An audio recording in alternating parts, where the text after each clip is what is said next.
What's up guys? Welcome back to my channel. For today's video, we are going to talk about things you don't know about everyday objects.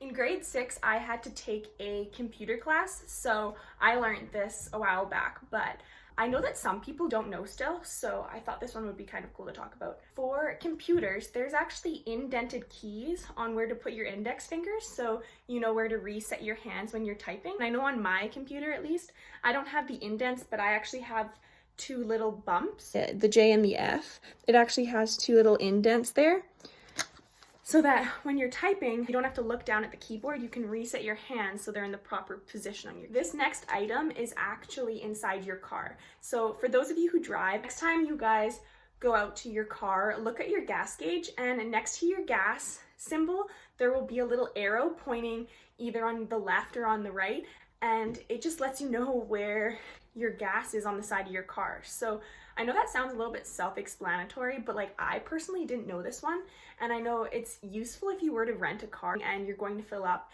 instead of having to go outside and look at which side your gas tank is on. All right, for this next item, I never really knew why they made them until I researched it. For most of you, you guys have probably owned a pair of jeans that have had a little pocket inside your big pocket, so just like that. That's for your pocket watch.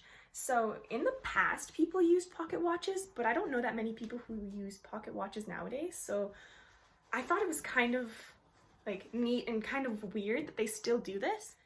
For those of you who already knew, pen caps actually have holes in them. And the reasoning behind that is because on average, 100 people a year die from swallowing pen caps. So they put holes in them so that if you were to swallow it, you can still breathe through it. Isn't that crazy that over 100 people on average a year die from swallowing one of these? I don't actually have the next item with me, but it's aluminum foil. So if you guys know, aluminum comes in like the long rectangular little boxes, and for me in the past, I've always tried pulling out the aluminum and it always like the roll comes out of the packaging. And so what I recently learned is there's actually cutout indents on the sides of the aluminum that you can pop out. So you stick your finger in then, and so when you pull the aluminum, the actual roll stays inside the container. So if that makes sense, I'll link a picture above so you guys can see what I'm talking about. But yeah, it definitely has made it a lot easier when I go to use aluminum now.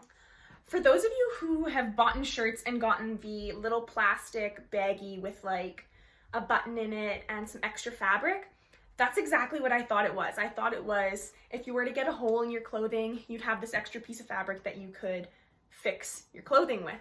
But it turns out it's a tester fabric. You actually put that in the washing machine and you get to see how much your fabric would shrink if you were to put it on certain types of machine washes. For cans of pop, the little tab that pops open your can, you can twist it around and it's actually meant to hold your straw in place.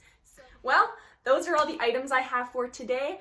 I hope you guys enjoyed. If you did, please let me know by giving it a thumbs up. And if you want to see a part 2, let me know by commenting down below. I enjoyed making this video because I learned things about objects that I use every day that I didn't know about. I would love to make a part 2 if you guys liked it. Just let me know, and I hope you guys have a lovely weekend. I'll see you guys next week. Bye.